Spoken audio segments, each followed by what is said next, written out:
constraints to a property. So topography, I can think of a million, but now I'm at blank.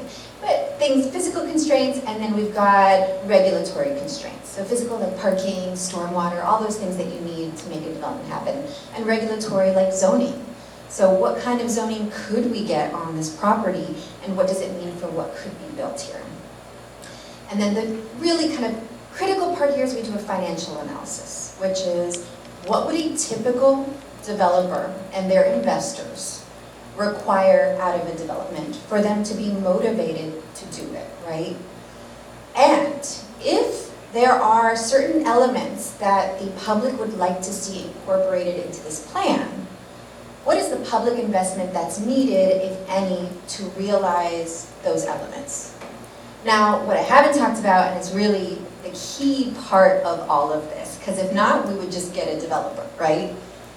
Is the community engagement, which is the process of working with the community to figure out, okay, what are the public interests, the public elements that the town is willing to spend time and resources on securing this project? And then later, not just what are the public interests, but here are some plans that came out that are feasible from a developer's point of view. Community, does this meet the public interest from your point of view? So that's long-winded, but it's important. And so this is about a 9 to 12 month process. And today, we've done a couple of rounds of community engagement, market analysis. We have engaged an architect for when we are ready to start once the public interests are endorsed. So Neighboring Concepts out of Charlotte has been engaged because they have expertise in just about everything for what we're looking at here on a 36-acre site. Now, we're looking at this all happens pretty quickly, and you can see here that we plan to be back in front of you in September once the site analysis and the financial analysis has been done. And so today, we are looking for an endorsement of public interest. We will be back with plans that we hope meet those.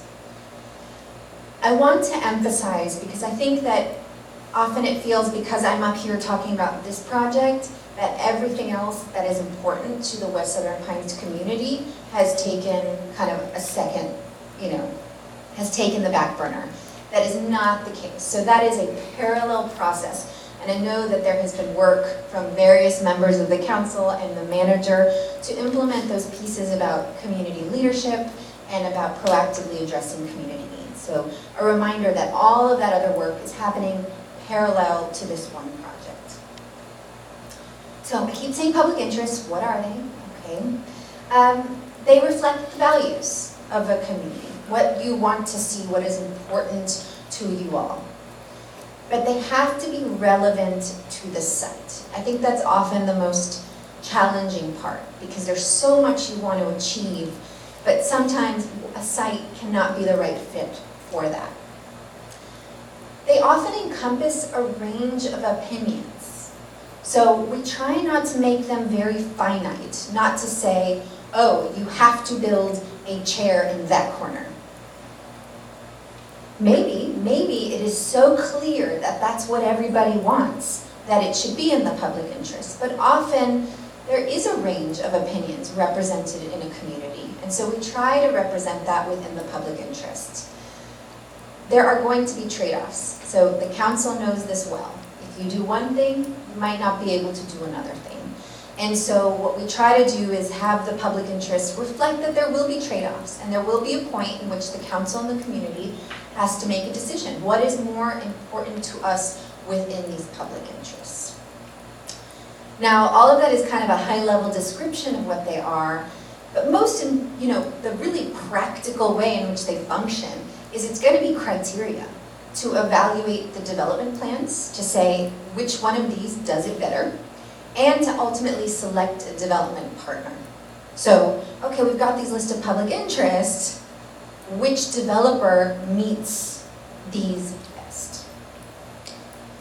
That's public interest. Development plans, when we come back, that's going to be very detailed. So what is the density by the use? Where is it going to be?